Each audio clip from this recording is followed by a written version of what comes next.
But while we wait for him to re-establish that connection and stream into the studio, we also want to apprise you of the latest, because we do know that the president in his televised address announced that there's going to be a 3-month cover of free electricity consumption for consumers. And so if they fall within a certain particular category, they are supposed to know that they are covered with no full payment at all, or sometimes a 50% payment, depending on the quantum of consumption based on the benchmark of consumption for March. We will want to know how feasible is this, how which category of consumers will be covered, how is this going to be calculated if you're a prepaid meter user or prepaid credit user, etc. But ultimately, what is the effect on the power producers, on the dynamics of power production in Ghana ultimately? Mr. Ejekumhene is chairman for the technical committee for the PURC, but also heads KITE, and he's the executive director for the energy think tank. Good morning to you, Mr. Ejekumhene. Good morning, Mr. Roland. Yeah, good morning to you, sir. Good morning. Okay, great. Now, the announcement by the president, I'm sure that you attended some of those meetings for those conclusions to be drawn. What informed that decision in the first place? Okay, is it Roland? Yes, please, it's me. Okay, so Roland, today I'm not sure I'm wearing the technical committee hat. I'm wearing my KITE hat. Okay, but, I've erased it. Okay, so you are the executive director for director of the same KITE that you know. So fantastic. So, but you know, when the announcement was made, there was a lockdown, so I wasn't part of any, and I don't think anybody was part of any meeting that led to that discussion. I personally, I had even granted some interviews prior to the announcement on the electricity after the water one, and I said I wasn't sure we'll be able to afford a free electricity for everyone for 3 months, because I thought that would be too expensive. So when the announcement came that there was some subsidy, I was a little bit surprised, because I thought once electricity wasn't mentioned, I had thought that the analysis had been run and the government was thinking that it would be too expensive for that to be done. So I wasn't expecting an announcement on electricity. So just to let you know that I wasn't part of any discussions that led to the announcement. Well, it's good that you're an experienced hand in the industry. But yeah. What really does it mean? What are the dynamics in the first place? Well, basically what it's saying is that if you are a postpaid, that's if you have a meter that has to be read at the end of the month, the nitty-gritty and the details will have to be worked out by the distribution utilities. But the president in the address mentioned that the benchmark is your March consumption. So if you consumed, let's say 300 kilowatt hours in the month of March, that my interpretation is that your consumption is not expected to change significantly over short periods of time, in that you're not going to add any new equipment. So if you said your reference month is March, it's your consumption that is going to guide the kind of subsidy that they're going to pay. But the details will have to be worked out, and it also has to be based on your actual consumption. So for credit meters, it's fairly straightforward, but it's for the prepaid customers that you don't know at what point the subsidy will apply, because they don't, sometimes they don't buy it in bulk within the month. They go and buy it in pieces and piecemeal. So, but at the end of the month, even for prepaid meters, they know their total consumption. So maybe I expect the utilities to announce how that is going to be implemented for the prepaid. But for the postpaid, it's fairly straightforward, because at the end of the month, your consumption is calculated and that subsidy is slapped on it. This is Mama V. I wanted to ask, realistically, when would people begin to enjoy this subsidy? What do you think? Realistically, for the postpaid customers, I think it will have to be at the end of April, because that's when you're going to see your first bill after the announcement. But it's for the prepaid customers that I am not too sure how it's going to be implemented at this stage, because, for example, if somebody comes in and the person is buying only 50 kilowatt hour for the month, if that's all that the person is consuming within the month, then that person is a lifeline customer. So that person, according to the announcement, shouldn't be paying for that 50 kilowatt. But very few people hardly consume that. So if you buy your first 50, I'm sure you probably will pay. And I suspect that it will have to be at the end of the month, where your total consumption would have been put together. And if you're a lifeline, maybe you get a credit back or something. But the technical details, I think, is the utilities who will have to announce that, because the prepaid is a little bit tricky. And I haven't seen any announcement on the modalities for the implementation of the prepaid yet. Okay. But the credit meter, you should expect this to reflect on your bill at the end of April, when your bill is sent to you. Okay, great. Just hang in there for us, because also joining us via Skype is energy analyst Mr. Kojo Poku. Good morning to you, sir. Thank you for joining us. Hi, good morning, and I hope you can hear me. I can hear you very well. We hope that you're keeping safe. Yes, I'm very well. We are all at home. All right. I just trying to keep the virus out. Okay, that's fantastic, because that's what we've all been asked to do. Let's talk about, I want to start the conversation with you with the inequalities. There are some people who have said that this is not fair. Somebody consumes a lot and we all get to enjoy the 50% on this. Can it be equal? Could it have been better? Well, it could have been more targeted. I think the way it's done, where the rich who gets to pay more get a more subsidy than the poor.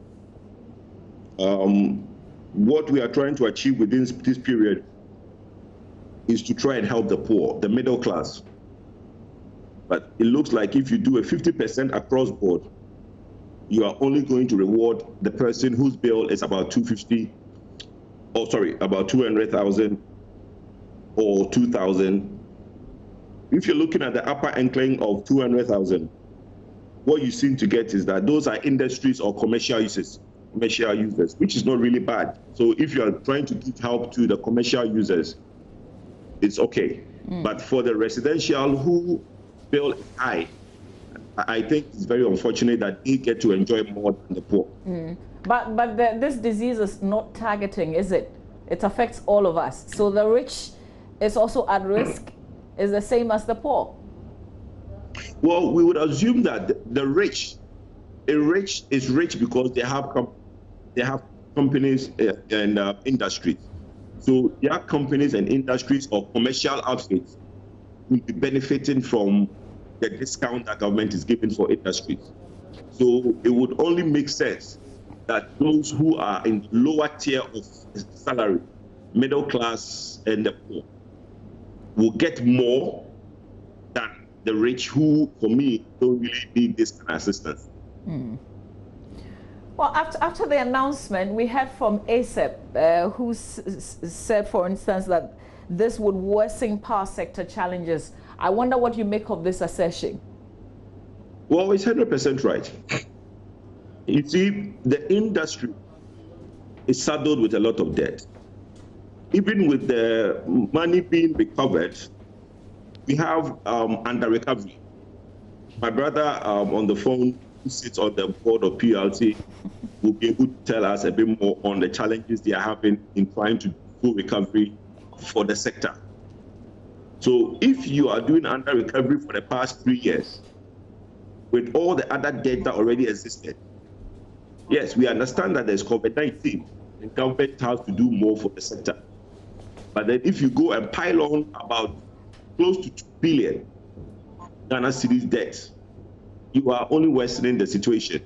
We hope that when this is over, government will be able to come out with a very good strategy on how to basically move the sector forward. If not, the sector can collapse. Mr. Jakomine, let me bring you in on this.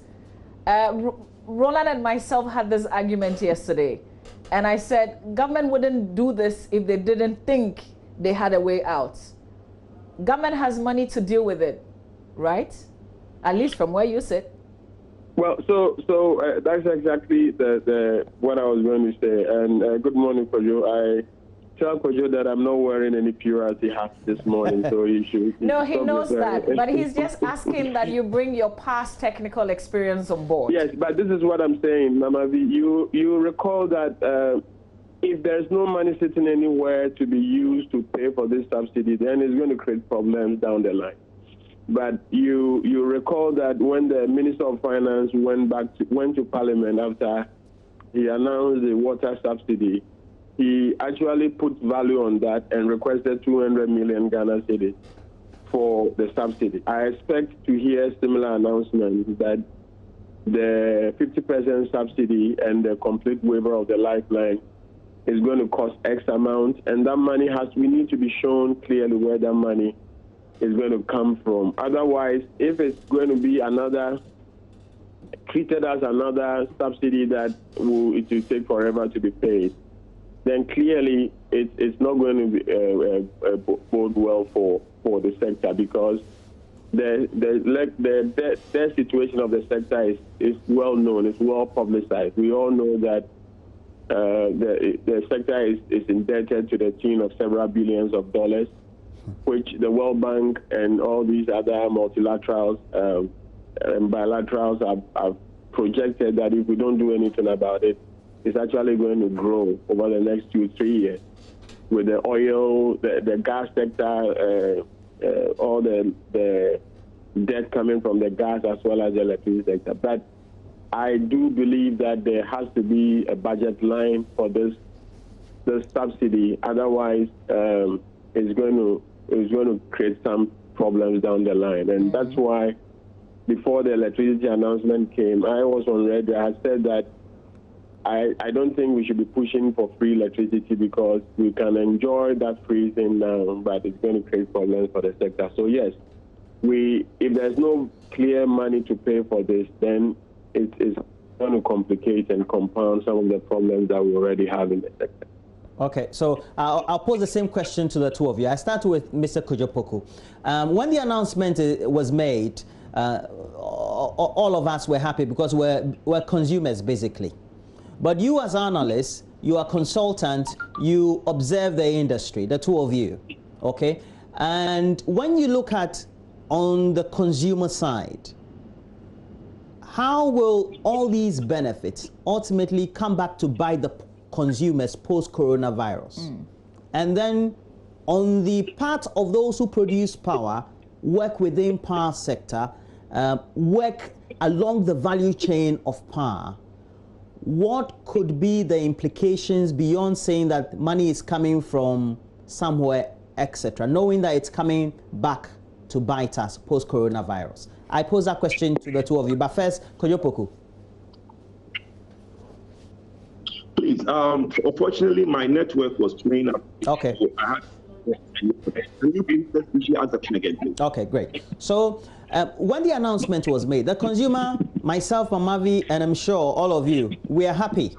But ultimately, there's no free lunch anywhere, and I've interacted with the two of you many times, and you tell me in private that that's the reality of the situation. Now, how post-coronavirus could we have a situation where it will come back to be a burden on the ordinary consumer? If you look at the categories of consumers we have. Two, you work in the sector, you're a consultant, you observe, you work along the value chain. What is the net effect on those who produce power, those who work in the sector, and ultimately thinking about where the money is going to come back from? Well, it's very simple. We all know that since there's no money in the government, wherever the government takes the money from, the government will have to put it back. So we might enjoy it now because we are in. But as time goes on, maybe 2022 down the line, the government has to find a way to tax us or put a bit of tariffs up to recoup money. We just heard that we are going back to the IMF. And if government has no free line, the IMF definitely have no free work for anybody.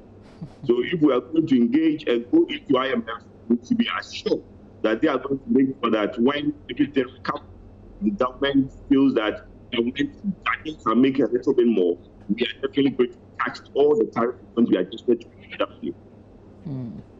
So essentially, we're going to pay back this somehow. Oh yes, but who is government, my dear? That's why when people are asking for government is me and you. And that does not mint money. It doesn't bring it up to the 4% of Ghanaians. So whatever government is what me and you are spending. That's what government uses to make a food point. It's either borrowing or taxation. So whichever way, we have to pay. Mr. Jakumhene, your response? Yeah, Roland. Yes, sir. Okay, so as for somebody having to pay for it, it's not even just electricity and water. In fact, the food that they are fighting over, the meals that they are, the 2 million cedis that we spend every day providing food for 400,000 of our countrymen and women has to be paid for. I mean, clearly it wasn't in any budget. So it's going to have a lot of ripple effect on everybody. And this is not just Ghana specific. It's going to, this corona thing, I don't think anybody prepared for that. So yes, clearly, if you think you are enjoying free electricity now, it might not come in the form of tariff because PRC hasn't announced any increment or decrease in tariff. So how do you present it to Ghanaians and say that tariffs are going to go up by 50% because there was corona? No. Government will have to find that money, and I'm saying that I expect that information to come through Parliament, that this is the amount of money that has been earmarked for this subsidy.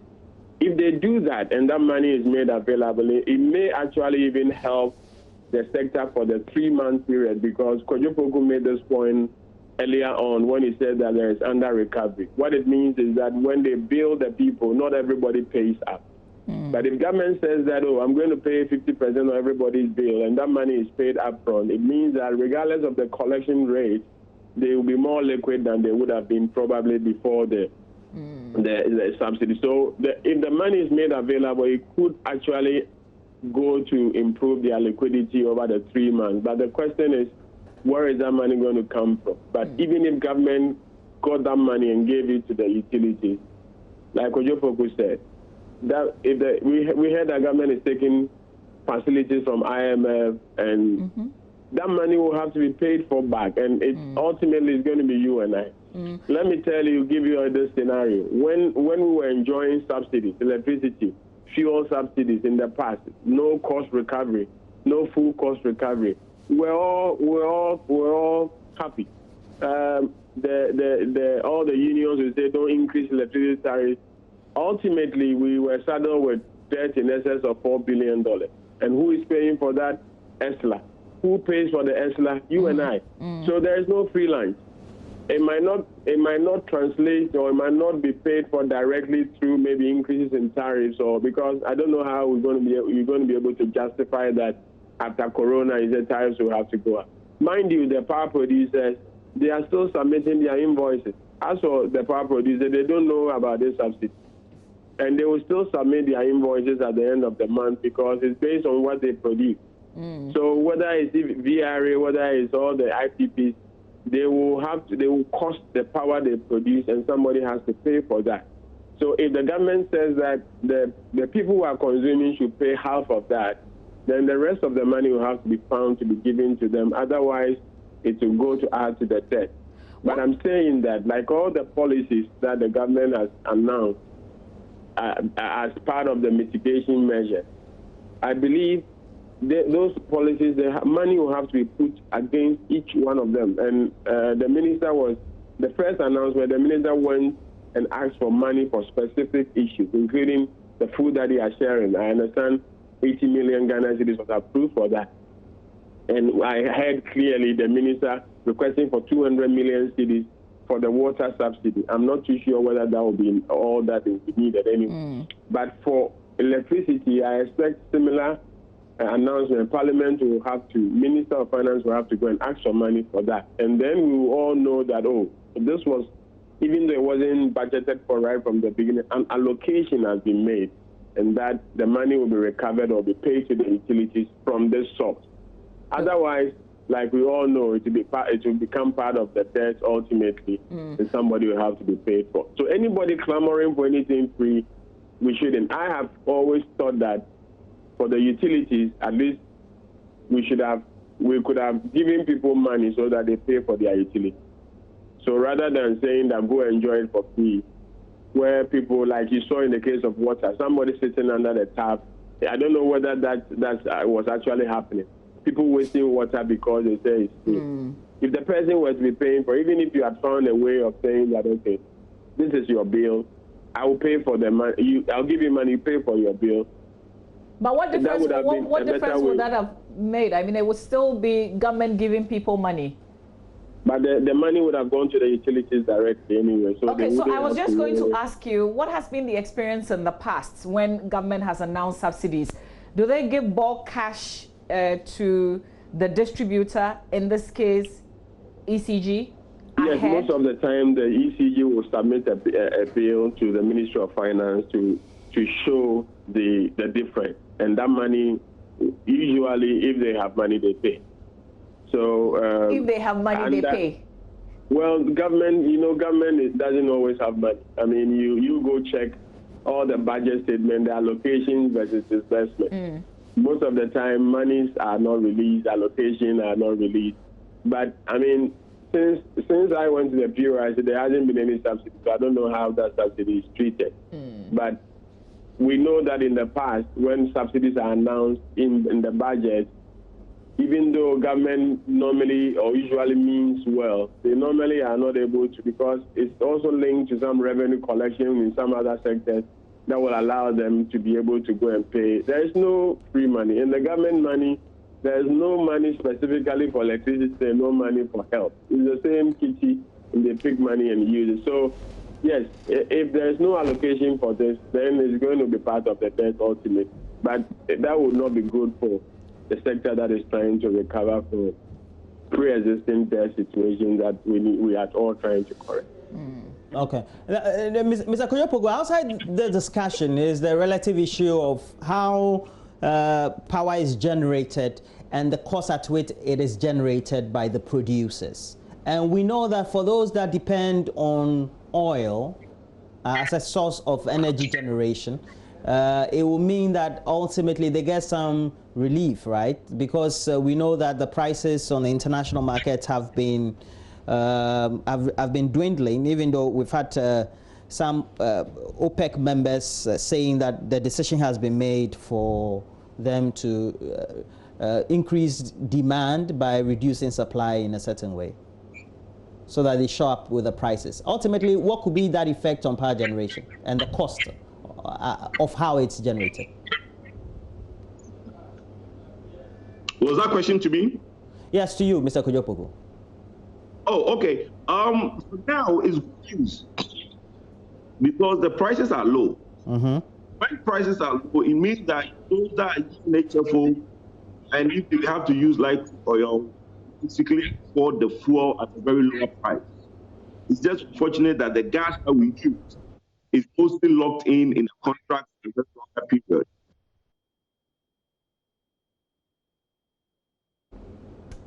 Now that connection doesn't seem to be great with Mr. Kojo, who's an energy analyst. So let's come to you, Mr. Giacomini, before we wrap up. Okay, Mr. Kojo is back. We lost you a bit, so. Yeah, sorry. My phone the network keeps touching.